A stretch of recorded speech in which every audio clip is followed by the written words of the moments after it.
Welcome to my YouTube channel. ඉතින් ඔයගොල්ලෝ මගේ YouTube channel එකට සාදරයෙන් පිළිගන්නවා. English from Europe, යුරෝපයේ ඉඳන් ඉංග්‍රීසි. මම සමීර සඳරුවන්. තනමල්ල කොල්ලෙක්. යුරෝපයේ ඉඳන් මගේ පශ්චාත්තුපාදයේ හදාගෙන අතුරුතර මම මේ YouTube channel එකක් පටන් ගන්න ලංකාවේ free ළමයිට උගන්වනවා. ඉතින් ඊට අමතරව මගේ free class එකක් තියෙනවා. ඊට අමතරව මම කරන private මේ paid classes කිහිපයක්. class එකක් දෙකක් IELTS, O level, A level සහ spoken English වයස් බෙදකින් තොරව ඔයගොල්ලන්ට සහභාගී වෙන්න පුළුවන්. මාස 6 කෝස් එකක් සහ මාස 3 සහ අපි හිතනවා සතියට එක ගානේ තියෙනවා ක්ලාස් එකක්. ඉතින් ඔයගොල්ලන්ට ඒක කැමති එක ජොයින් වෙන්න පුළුවන්. මම සීමිත ළමයි ප්‍රමාණයක් බදවා ගන්නෙ. මොකද මගේ වැඩත් එක්ක දැන් කාර්යබහුල නිසා. ඉතින් ඔයගොල්ලන්ට ඒවට එන්න පුළුවන්. ඒත් එක්ක මගේ YouTube channel එකේ දාලා තියෙනවා වීඩියෝ ඔක්කොටම ස්ටඩි කරන්න පුළුවන්. ඉතින් අද ඔයගොල්ලත් එක්ක අපි සාකච්ඡා කරන මේ හැම දෙයකම ඔයගොල්ලන්ට විස්තර මගේ YouTube channel එකේ link එකේ දාලා තියෙන Telegram group එකට add වෙන්න.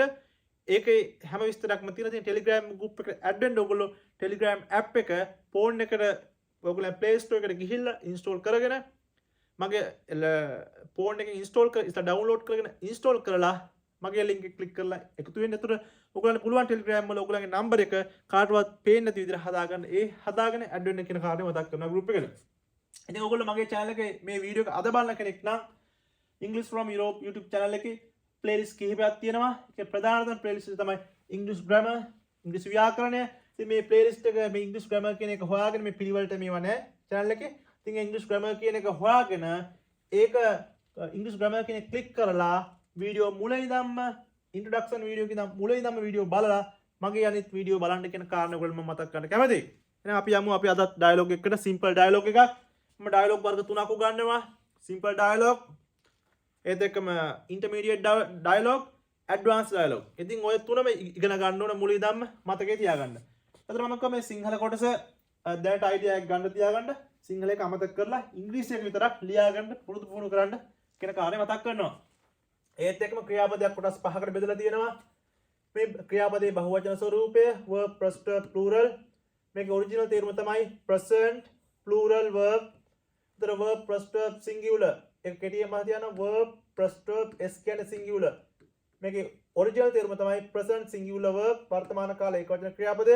අතන මෙන්න මේ ක්‍රියාපදයේ මේ present plural ක්‍රියාපදයේ අගට s es දාලා සහ තවත් ක්‍රම දාලා ක්‍රියාපද ඒකවචන කරගන්නවා. ඊට පස්සේ ක්‍රියාපදයේ ing ස්වරූපය ඒකට කියනවා මොකක් කියලාද?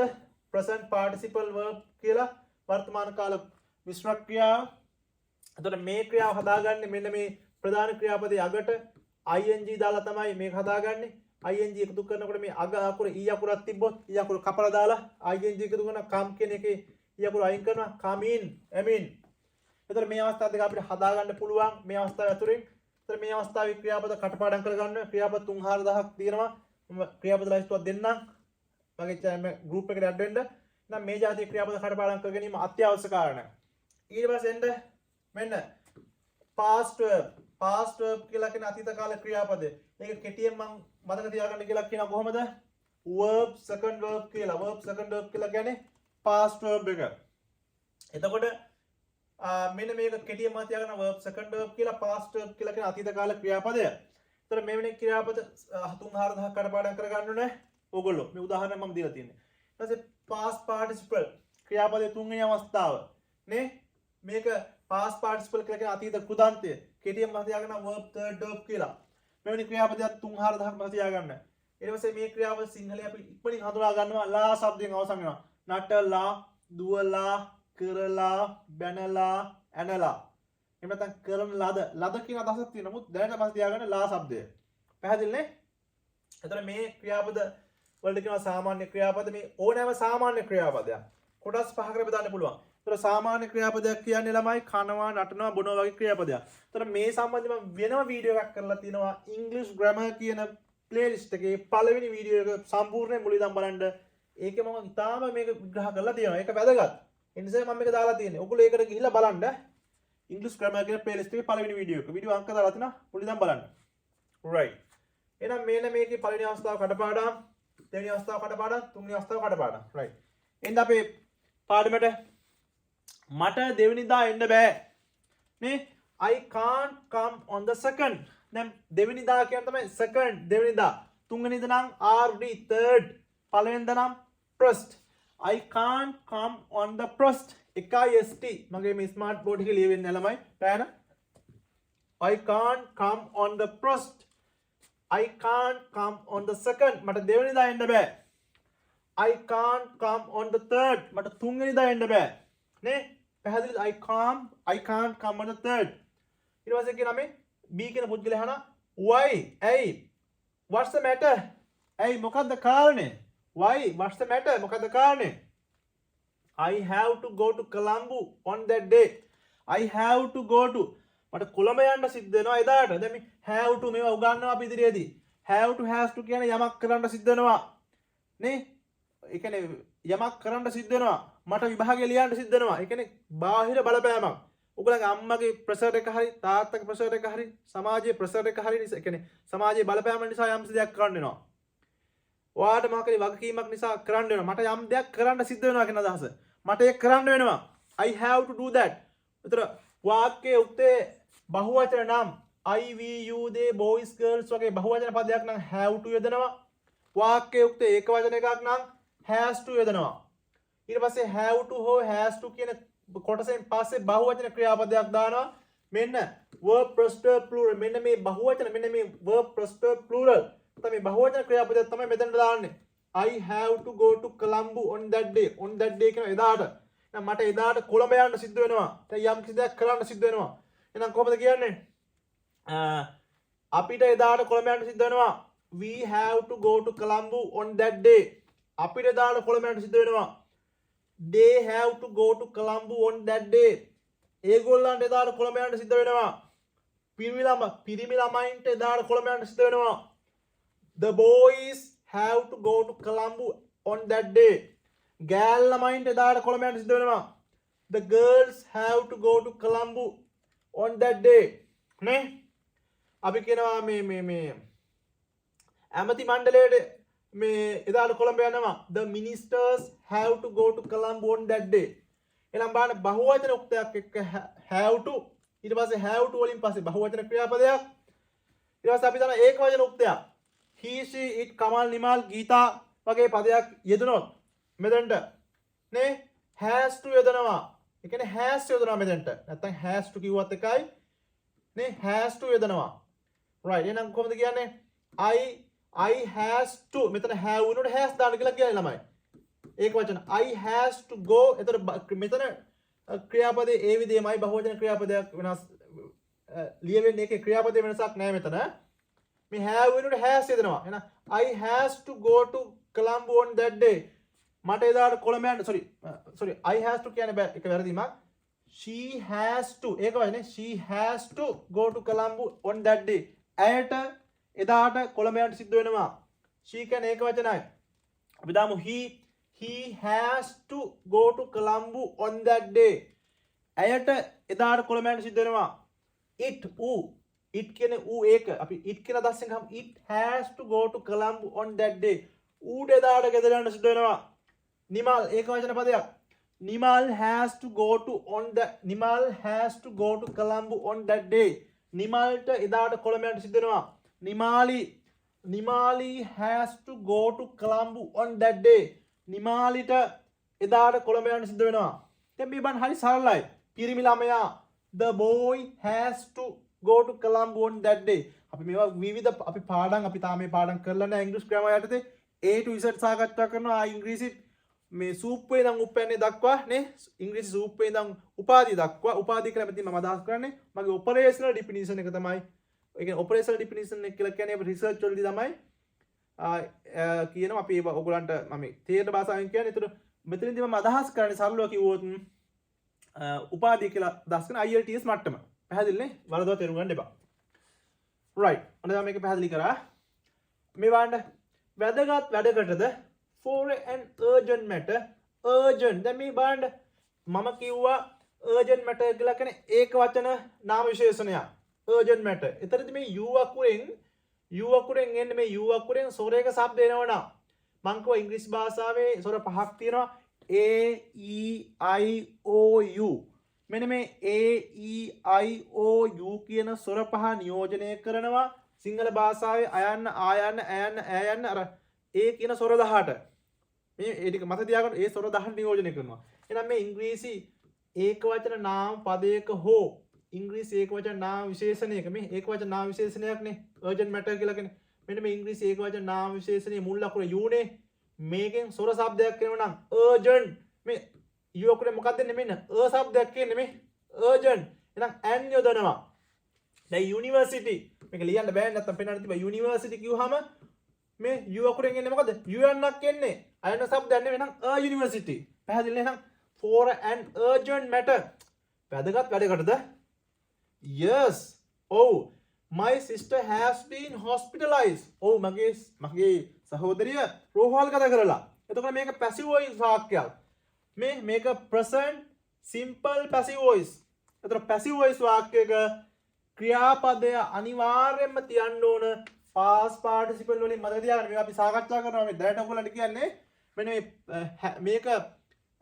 මේක අයිති වෙන්නේ ළමයි present perfect passive voice වලට. present perfect passive voice මේ තියෙන්නේ. Yes, my sister has been hospitalized. ඔව් මගේ සහෝදරිය රෝහල්ගත කරලා. එතකොට present perfect passive voice වල passive voice ඕනෑම වාක්‍යයක ක්‍රියාපදය මෙන්න මේ verb third verb වලින් නැත්නම් past participle වලින් මතක තියාගන්න. ඒ වෙනකොට ඔයගොල්ලෝ ක්‍රියාපද 3-4000ක් කටපාඩම් තියාගෙන තියෙන්න ඕනේ. මම මේ පාඩම් උගන්වනකොට නැවත තවක් කියනවා ඕනෑම කර්මකාරක වාක්‍ය ක්‍රියාපදය past participle එක නියතයක්. පැහැදිලිනේ? right. now my sister has been hospitalized. දැන් මෙතනදී මම මේ passive voice උගන්වන්න යන්නේ නැහැ. කරන්න බෑ ළමයි. ඒවා වෙනම ඉගෙන ගන්නවා. මම නිකන් ඔයගලන්ට පොඩි මේ මොටිවේෂන් එකක් දෙනවා පොඩ්ඩක් අල්ල ගන්න. පුළුවන් එක්කෙනෙක් තව චුට්ටක් අල්ල ගන්න. බැරි එක්කෙනෙක් මේක පාඩම් කරගන්න. පුරුදු කරන්න. පුරුදු පුහුණු වෙන්න. නිතරම අහන්න මගේ මේව බලන්න රෙකෝඩ් බලන්න. right. hospitalized කියනවා රෝහල්ගත කරනවා. ඔව් මගේ මේ සහෝදරිය රෝහල්ගත කරලා ඉන්නේ. why? මෙතන why කම එකක් එන්න ඕන. මෙතන කම එකක් එනවා තියෙනවනේ. කම එක නෑ මේකේ. why? what is wrong with her? දැන් what is කියන එක what's කරලා දෙනවා කෙටි කළා. why what's wrong with her? what is කියන what's why what's wrong with her? ඇයි මොකද යාට වෙලා තියෙන්නේ? මේ බලන්න she is expecting a baby.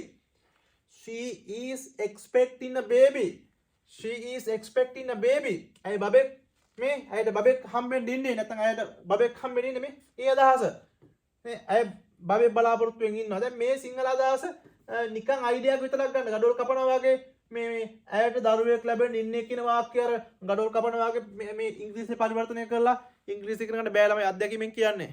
IELTS විභාග පාසල අපි මෙහි ඇවිල්ලා ඉන්නේ මේවා කරලා තියෙන්නේ. ඉතින් ඒ අධ්‍යක්ීම මම කියන්නේ IELTS විභාගේ මම කොහොමද ලිව්වේ සහ මුකුත්ම ඉංග්‍රීසි බැරුව ඉඳලා. ඒ නිසා මම මේ කියන්නේ ඔයගලන්ට ඒ කඩේම පාස් කරපු ශිෂ්‍යයෙක් හැටියට ඉංග්‍රීසියෙන් ඉගෙන ගන්න. මේ සිංහල එක මම නිකන් දාලා තියෙන අයිඩියා එකක් ගන්න විතරයි. ඉංග්‍රීසි විතර මම තියාගන්න. වගේ වීමෙන් සහ වගකීමෙන් කියන්නේ. මේ බලන්න. A good news. හොඳ ආරංචියක්. Then you are going to be an uncle. හොඳ ආරංචියක්. Then එහෙනම් you are going to be an uncle. ඔයා එහෙනම් uncle කෙනෙක් වෙන්නයි යන්නේ. මේ දැන් මේ you are going to be an uncle. එහෙනම් ඔයා uncle කෙනෙක් වෙන්නයි යන්නේ. ඔයා දැන් අම්මා කෙනෙක් වෙන්නයි යන්නේ. Then you are going to be a mother. මෙතන an uncle අය මෙතන you එකෙන් શબ્දයක්. එහෙනම් ඔයා අම්මා කෙනෙක් වෙන්නයි යන්නේ. Then you are going to be මේ to be එකෙන් පස්සේ එන්නේ නාම විශේෂණයක් හෝ නාම පදයක්. මෙතනදී නාම පදයක්. Then you are going to be a mother. එහෙනම් ඔයා අම්මා කෙනෙක් වෙන්නයි යන්නේ. නේ? Then you are going to be an uncle. එහෙනම් ඔයා වෛද්‍යවරයෙක් වෙන්නයි යන්නේ. Then you are going to be a doctor. ඔයා නේ? ඔයා ඉංජිනේරුවෙක් වෙන්නයි යන්නේ. Then you are going to be an engineer. දැන් මෙතන you වෙනස් කරලා දැන් බහුවචන උක්තයක් නම් ආයතනවා ළමයි. ඒක වචන උක්තයක් නම් is එනවා. නේ? අපි කියමු බලන්න. ඇය අම්මා කෙනෙක් වෙන්නයි යන්නේ. එහෙනම් she is මෙතන she යදනවා නම් is එන්නේ. she is going to be a mother. ඇය අම්මා කෙනෙක් වෙන්නයි යන්නේ. නේ? he is going to be an uncle. he is going to මෙතන is එනවා. he is going to be an uncle. Nimali is going to be an uncle. Nimali is going to be an auntie. ඒ වගේ නේ? එයාගේ පළවෙනි මේ එයාගේ පළවෙනි බබා නෙවෙයි. This is not her first baby. නේ? This is not her first baby. කොහොමද කියන්නේ? මේ එයාගේ පළවෙනි බබා නෙවෙයි. This is not her first baby. මේ එයාගේ පළවෙනි බබා නෙවෙයි. මේ එයාගේ දෙවෙනි බබා නෙවෙයි. This is not her second baby. මේ එයාගේ තුන්වෙනි බබා නෙවෙයි. This is not her third baby. This is not her third baby. නේ? මේ එයාගේ පළවෙනි බබා නෙවෙයි. ඇය දැනටමත් පොඩි එකෙක් ඉන්නවා. මේ බලන්න. She has already කියලා කියන්නේ දැනටමත්. Another one කියලා කියන්නේ තවත් little one නේ. She has already another little one. තවත් පොඩි එකෙක්. Another little one. මතකේ තියාගන්න කඩපාඩම් කරගන්න. This is not her first baby. මේ යාගේ පළවෙනි බබා නෙවෙයි. She has already another little one. She has already another little one. This is not her first baby. This is not her first baby. This is not her third baby. This is not her first baby. මේ යාගේ පළවෙනි බබා නෙවෙයි. She has already. ඒක වචනයි. එම් නිසා has යොදලා තියෙනවා. ඉන්පසු already another little one. නේ? ඇයට දැනටමත් තවත් පොඩි එකෙක් ඉන්නවා. මෙතන he she it Kamal Nimal වගේ පදයක් නම් has යොදන්න පුළුවන්. අපි දැන් අපි දැන් පිරිමි කට්ටියට බබාලා හම්බෙන්නේ නැහැ ළමයි නේ. මම නිකන් කියන්නේ it has already another little one. ඌට ඉන්නවා තවත් පොඩි එකෙක් දැනටමත්. He has already another little one. දැන් පිරිමි කට්ටියට බබාලා හම්බෙන්නේ නැහැ. මම නිකන් කියන්නේ වාක්‍ය පුරුදු වෙන්න. right. ඒ වගේ මෙතන බහුවචන එකක් නම් have වෙනවා ළමයි. You have already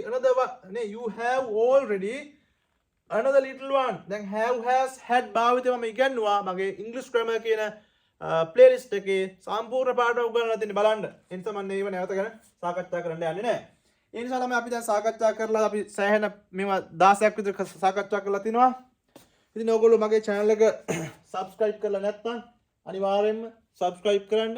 මගේ channel එකත් එක්ක එකතු වෙන්න. ඉතින් English from Europe, යුරෝපයේ ඉඳන් ඉංග්‍රීසි ඉතාම වැදගත් පාඩම් මාලාවක් අපි සාකච්ඡා කරනවා. ඒත් එක්ක මගේ paid class වලට join වෙන්න පුළුවන්. IELTS, O level, A level, spoken English වලට වයස් ભેදකින් තොරව. ඉතින් ඔයගොල්ලන් මේ සාධාරණ මුදලකට අපි class එක කරන්නේ. ඉතින් ඒ වලට එකතු වෙන්න මගේ free class එකට join වෙන්න කැමති නම් ඒත් එකතු වෙන්න. ඉතින් ඔයගොල්ලන්ට මගේ paid class එක කිසියම් ළමයෙක්ට සහභාගී වෙන්න බැරි නම් කියන්න free card එකක් දෙනවා. අපි අමානුෂික නෑ. ඉතින් හැමදේම අපිට නොමිලේ කරන්න බෑ. ඔයගොල්ලෝ මම YouTube එකේ වීඩියෝ මාලාවක් නොමිලේ කරනවා. ඉතින් ඒකනුත් ඉගෙන ගන්න. ඊට අමතරව අපි අර මේ අනිත් දේවලුත් අපි කරනවා ක්ලාස් එක තුල. මගේ YouTube channel එක subscribe කරලා තියාගන්න. අලුත් වීඩියෝ එකකින් අපි හම්බෙමු. English from Europe. මම තනමල්ල කොල්ලෙක් සමීර සොන්දරුවන් නෝර්වේ ඉඳන් යුරෝපයේ ඉඳන්.